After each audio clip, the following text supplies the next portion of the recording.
সে সংগীতের সাথে জড়িত। সে রাতটা আমার মানে সবচেয়ে কষ্টের রাত। তার একটু কাছে পাওয়ার জন্য তার পা ধরে আমি অনেক কান্না করছি। তার প্রতি এত আমি দুর্বল হয়ে গেছিলাম যে একটু মন চাচ্ছিল যে তার বুকে একটু মাথা রাখি।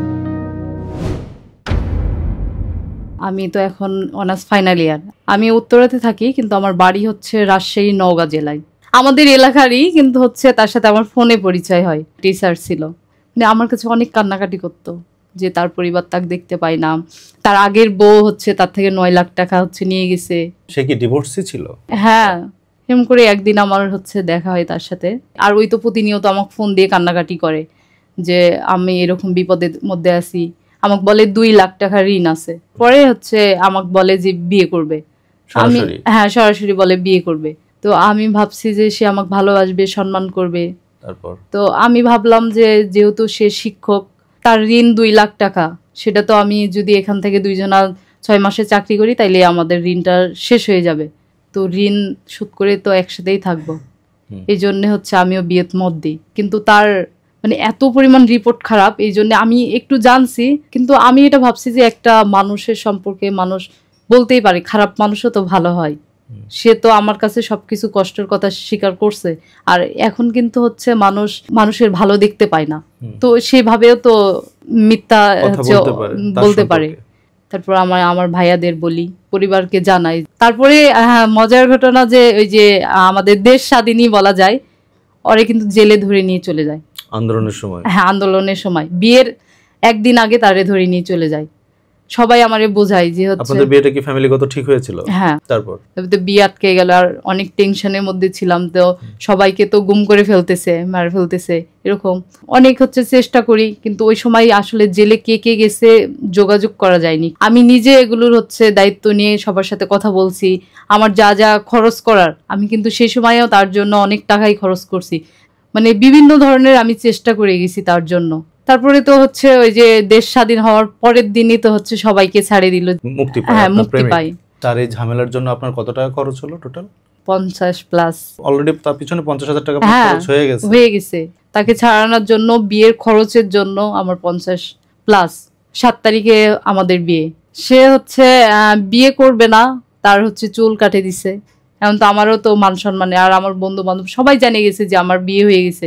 সবাইকে ওর ফ্যামিলি বলে দিছে, আমাকে নাকফুল পরাইছে, বলে যে বিয়ে হয়ে গেছে। এখন যদি বিয়ে না করি তাইলে তো আমি মুখ দেখাতে পারবো না। 7 তারিখে হচ্ছে তার পরিবার তাকে বলে ওই বলতেছে তাইলে তুমি চলে আসো, হচ্ছে বিয়ে করি। তার ইচ্ছা ছিল যে তার বাড়িতে বিয়ে করবে, একসাথে গায়ে হলুদ করবে। তারপরে ওদের ওখানে আমি গেলাম, ওখানে আমাদের বিয়েটা হয়। পরিচয় হওয়ার কতদিন পর বিয়ে করেছেন আপনি? 1 মাস হবে। আর সম্পূর্ণ কিন্তু আমার খরচ, আমার যা যা লাগে আমার বাড়ি থেকে কিন্তু দিছে। বিয়ে কাজী টাকা দিব, সে টাকাটাও ওর কাছে নাই। ফটোশুট করার জন্য 10,000 টাকা লাগবে। আমি ফটোশুট করব না। মানে এই টাকাগুলো আপনার কাছে চাচ্ছে? হ্যাঁ, চাচ্ছে সরাসরি। তারপর ওর বাড়িতে যাই হচ্ছে পরে বুঝতে পাইছি যে এর তো অবস্থা খুবই খারাপ। সে তো অনেক মিথ্যা কথা বলছে যে সে সরকারি এইটা ওইটা, কিন্তু এগুলো কোনো কিছু না, সব মিথ্যা। তারপরে বিয়ের কিছুদিন পরে সে কান্না করতেছে যে সুদ বেড়ে যাচ্ছে। তার কান্নার জন্য আমার হাতের ব্রেসলেট ছিল, আমার কানের ছিল, হ্যাঁ সেগুলো, আর আমার তো গরু ছাগল যা ছিল সবকিছু তো আগেই হচ্ছে বিক্রি করে দিছি। আপনার জমানো যা কিছু ছিল সব দিয়ে দিছি। আমার স্বামীর হচ্ছে DSLR ক্যামেরা নেওয়ার অনেক ইচ্ছা। তারপর আমার জমানো টাকা, আমার কানের হচ্ছে দুল, সেটা স্বর্ণ বিক্রি করে তারে আমি হচ্ছে কিনে দিলাম 70,000 টাকা দিয়ে। বিয়ের 8 দিন হইতেই ওই আমারে বলে যে তুমি ঢাকা যাবে না, ঢাকা যাও, সামনের মাসে আমার টাকার দরকার, সামনের মাসে তার বলে টাকা লাগবে। সে অসুস্থর কথা বলে আমি জেলে ছিলাম, আমারে অনেক ইনজেকশন দিছে, এটা করছে ওইটা করছে, অনেক অসুস্থ দেখায়। তখন আমার জমানো টাকা তাকে দিয়ে হচ্ছে চিকিৎসা করাই নিয়ে আসি, কিন্তু সে চিকিৎসা হয়নি। দূরের যাই মিথ্যা কথা বলে যে হচ্ছে ডাক্তার দেখাইছি, এটাই অনেক বড় ডাক্তার। তাইলে তোমার রিপোর্ট এগুলো কই? বলে আমি ডাক্তারের ওখানে আমার একটা ভাগনার কাছে রেখে আসছি, তো ওখান থেকে হচ্ছে ওষুধ এগুলো নিব, তোমাকে এগুলো চিন্তা করতে হবে না। আর আমাকে প্রতিনিয়ত ঠেলে তুমি কবে যাবা ঢাকা। তারপরে একদিন অনেক কান্নাকাটি করে যে তুমি ঢাকাতে যাচ্ছ না, আমাকে এইভাবে ফাঁকি দিয়ে বিয়ে করছো, যে আমার ঋণগুলা একটু হচ্ছে শোধ করবা বলে। আমি তো যাব। তারপরে তো আমি হচ্ছে ঢাকাতে চলে আসি। আসার পর চাকরি শুরু করে দিলাম, তাকে মাসে মাসে আমি টাকা দিই, কিন্তু একটা স্বামী স্ত্রী নতুন বিয়ে হয়েছে, স্বামী আমার খোঁজ খবর নিবে, সেটা কিন্তু আমার খোঁজ খবর নিত না। জানে যে 7 তারিখে আমি বেতন পাবো, তার আগে আমাকে ফোন দিয়ে বলবে যে হচ্ছে বেতন কবে, বেতন ঢুকছে। অনেক ওর দোষের আসলে শেষ নাই। ভাবছি যে 1 মাস 2 মাস পর পর যে হচ্ছে ভালো হবে, বিয়ে হয়েছে নামে আমার, কিন্তু আমি আসলে স্বামীর ভালোবাসা কি, সংসার কি, এটা এখনো বুঝতে পারিনি। শুধু জানি যে স্বামীকে ভালোবাসতে হবে আর তাকে আমি অনেক ভালোবাসি, এতটুকুই আমি জানি। শেষ হচ্ছে যখন ওর ওখানে যাই, আমি বলি যে আমি তোমাকে আমি টাকা দিতে পারবো না, আমি তোমার কাছে যাব।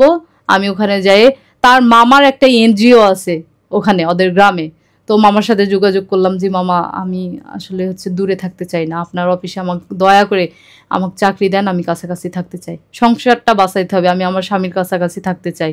ওই চাকরি করতে দিবে না, কাছাকাছি নিবে না আমাকে, ওই চাচ্ছে যে আমি ঢাকা থাকি, ঢাকা থেকে হচ্ছে ওরে টাকা পাঠাই, কিন্তু আমার প্রয়োজন, আমার টাকার প্রয়োজন তার। তারপরে যে লাস্ট সে আমাকে বলে 15 তারিখের মধ্যে আমাকে টাকা দিবা, নাইলে দিবস দিবা। তো লাস্ট ওর বাড়িতে আমি যাই, সে বাড়িতে আসবে না, জোর করে তার বাবা মা কিন্তু ফোন দিয়ে দিয়ে নিয়ে আসছে। আপনি যাওয়ার পর সে বাসা থেকে বের হয়ে গেছে? হ্যাঁ, আসবে না বাড়িতে। আমি বলছি ওই না আসলে আমি খাবো না। ওর মা ভাই কি বলছে, বলে তুই বাড়িতে আই। বাড়িতে আসলো ঠিক আছে, কিন্তু হচ্ছে আমার কাছে থাকবে না। তারপর আমি জোর করে গেছি, আমি তুমি এরকম করতেছো কেন, আমি তোমাকে ভালোবাসি, মানুষের সংসারে কত কি হচ্ছে, আমাদের তো কোনো ঝগড়া হয়নি, তুমি টাকার জন্য আমাদের সম্মান কেন নষ্ট করবা, আর টাকার জন্য কেন আমার ভালোবাসা তুমি ই করবা, আমি তোমাকে অনেক ভালোবাসি। সে বলে হচ্ছে টাকা দিয়ে ভালোবাসা জিততে হবে।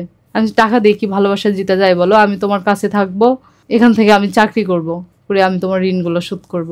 কিন্তু তার একই কথা যে আমার কাছে নিবে না। তার শরীরে আমি হাত দিই যে তোমার বুকে, আমি এতদিন পরে 2 মাস পরে আমি তোমার কাছে আসছি, তো তুমি আমাকে একটু হচ্ছে তোমার বুকে একটু মাথা রাখতে দাও। আমার ঘুমের মধ্যে তার শরীরে একটু হাত দিছি, তোর আমার সঙ্গে সঙ্গে এমন করে মারছে, আমার হাত এগুলো তো অনেক দাগ, আবার হচ্ছে মাথার চুল ধরে খাটের নিচে আমাকে ফেলে দেয়।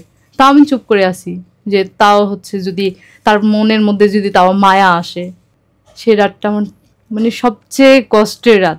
তার একটু কাছে পাওয়ার জন্য তার পা ধরে আমি অনেক কান্না করছি। তার প্রতি এত আমি দুর্বল হয়ে গেছিলাম যে একটু মন চাচ্ছিল যে তার বুকে একটু মাথা রাখি, কিন্তু সে আমাকে বারবার হচ্ছে পা দিয়ে হচ্ছে আমাকে মারে ফেলে দেয়, যে শর্ত হচ্ছে প্রয়োজন নাই, তুই কেন আসছিস, তুই যাই টাকা দিবে তার কাছে আমি যাব। সে আমাকে এই ধরনের কথা বলে। তারপরও আমি তার সারা রাত আমি তার পা ছাড়িনি, সারা রাত ওর পা ধরে আমি হচ্ছে শুয়েছিলাম। আমি বলার আগেই সে যায় সবাইকে বলছে যে সকালে যেন ওকে না দেখতে পাই, সে যেন চলে যায়। আমি তারপরও আমার শাশুড়ি বললাম যে মা হচ্ছে আপনার ছেলেকে একটু বুঝান, আমি যাইতে চাই না মা, ওই যেরকমই হোক ওর সাথে আমি সংসার করতে চাই, ভালোবাসি, মন থেকে অনেক ভালোবাসি আমি। আর সে আমার স্বামী, গ্রামে সবাই হচ্ছে বসছিল ওরে নিয়ে, কিন্তু সে আমাকে চায় না। আর আমার যা টাকা এগুলো খাইছে সেগুলো সম্পূর্ণ অস্বীকার করে। আমাকে চায়, আমি সবার গ্রামে সবাই বলে কেন চাও না, ওর দোষ কি, বলে কোনো দোষ নাই, কিন্তু আমি হচ্ছে তার সাথে কথা বলতে চাই, সময় চাই, এগুলো ওই চাই না। তোর অনেক সমস্যা, সে সংগীতের সাথে জড়িত, তাকে একটা ক্লাব থেকেও বের করে দিচ্ছে মোকামিতার জন্য অভিযোগে। আমি তার ওয়াইফ, আমি জানি যে সে কেমন, বউয়ের প্রতি তার কোনো মানে চাহিদাই নাই, যে আমার বউ আছে, বউ সময় দিতে হবে, এ ধরনের কোনো কিছু ছিল না তার। একটা ছেলে মানে যারা প্রকৃত ছেলে তারা কিন্তু কখনোই হচ্ছে বউ ছাড়া থাকতে পারে না, কিন্তু তার বউয়ের প্রতি কোনো ফিলিংসই নাই। আপনার সাথে তার কখনো শারীরিক সম্পর্ক হয় নাই? হইছে, ওইরকম আমি কোনো কিছু পাইনি, মানে যে একটা মেয়ে যেরকম পাই এরকম আসলে আমি পাইনি। স্বামীর ভালোবাসা কি অনেক কিছু থেকে আমাকে বঞ্চিত করছে সে, রোবটের মতো আমি শুয়ে থাকছি তার পাশে, আমাদের কোনো ঝগড়াঝাটি নাই। সে অন্য ছেলেদের বলে যে হচ্ছে আমার বউ ভালো না। কোনো স্বামী কখনো হচ্ছে তার বইয়ের ছবি হচ্ছে অন্য মানুষকে দেয়, সেটা সে মানুষকে দিচ্ছে, মানুষ আবার আমাকে দিচ্ছে, বলে ভাবি আপনার ছবি এইটা ভাইয়া দিছে, আমার ছবি নিয়েও সে ব্ল্যাকমেল করতেছে আমাকে। এখন আমাদের হচ্ছে ছাড়াছাড়ির পর্যায়ে বর্তমানে। সংসারের বয়স কতদিন হয়েছে? 6 মাস। মানে শুরু থেকেই বলবো যে আমার জীবনে অনেক যুদ্ধ, সবকিছু মিলে আমি হচ্ছে চাইছিলাম যে স্বামীর ভালোবাসা পাবো, কিন্তু আমার কপালে সেটাও নাই। মানে এত অসহায় একটা মেয়ে আমি, না পাইছি পরিবারের সাপোর্ট, বিয়ের পরে স্বামীর সাপোর্ট, সেটাও আমি পাইনি, শুধু অবহেলাই আমি সবার থেকে পাইছি। শেষ মুহূর্তে আমার চাকরিটাও আমি হারিয়ে ফেলছি তার জন্য। এখন বর্তমানে কি চাচ্ছেন আপনি? আমার দাবি যে সে আমাকে চায় না, তাইলে আমার কষ্টের টাকা কিন্তু এগুলো একটাও আমার না, আমি কষ্ট করে ওই টাকাগুলো জমা করছি। সে স্বীকার করুক যে হচ্ছে হ্যাঁ আমি সত্যি এগুলো টাকা খাইছি, আমি তার সাথে সংসার করতে পারবো না, সে হচ্ছে চলে যাক, আমি তাকে মাফ করে দেবো, সমস্যা নাই। কিন্তু তাকে স্বীকার করতে হবে তার ভুলগুলা, যে অন্যায়গুলো করছে আমার সাথে। টাকা দিয়ে তো আমার সম্মান তো আর ফিরে পাবো না, আমি ডিভোর্সই হয়ে গেছি, সে নাকি আমাকে ডিভোর্স করছে, আমি তো কাগজ এখনো হাতেও নিইনি, কোনো কিছুই করিনি। এই 7 মাসে কত টাকা দিয়েছেন তাকে? 2 লাখের কাছাকাছি। দেখো, তুমি আমাকে মিথ্যা কথা বলে বিয়ে করছো, তুমি আমার অসহায়ের হচ্ছে সুযোগ নিছো। আমি কিন্তু একজন পরিশ্রমী মেয়ে, আমি পরিশ্রম করে যা টাকা জমাইছি, আমার যা কিছু ছিল আমি কিন্তু সবকিছু তোমাকে দিয়ে দিছি, তাও আমি তোমার মন পাইনি।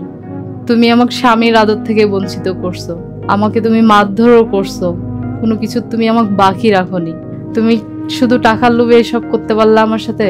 আমি এত কিছু জানার পরও আমি তোমার কাছে থাকতে চাইছি, কিন্তু তুমি আমাকে এতটুকু জায়গা দিতে পারলা না। তুমি যেহেতু আমার সাথে থাকতে চাও না, আমিও এখন তোমার সাথে থাকতে চাই না। তো আমার যা টাকা তুমি খাইছো, আমার কষ্টের টাকা, সেগুলো আমি ফেরত চাই। আর তুমি যে সমকামিতার সাথে জড়িত, সব কিছু সময় হইলে সবাই এটা জানে যাবে আরো ভালো করে। তোমার কাছে একটাই অনুরোধ করব আমি, তুমি ভালো হয়ে যাও এখনো, আমি তোমার জীবন থেকে চলে যাই, কিন্তু তুমি আর কোনো মেয়ের জীবন নষ্ট করো না এভাবে। তোমার যেগুলো ভুল সেগুলো তুমি সম্পূর্ণ আমার কাছে স্বীকার করো এবং তুমি আমার কাছে ক্ষমা চাও, কারণ তুমি আমাকে অনেক মানসিক শারীরিক সবভাবে তুমি আমাকে কষ্ট দিছো। তুমি যদি সব ভুল স্বীকার করো, তাইলে আমি যে থানাতে অভিযোগ দিছি সেটা আমি তুলে নিব এবং তোমাকে আমি মাফ করে দিব।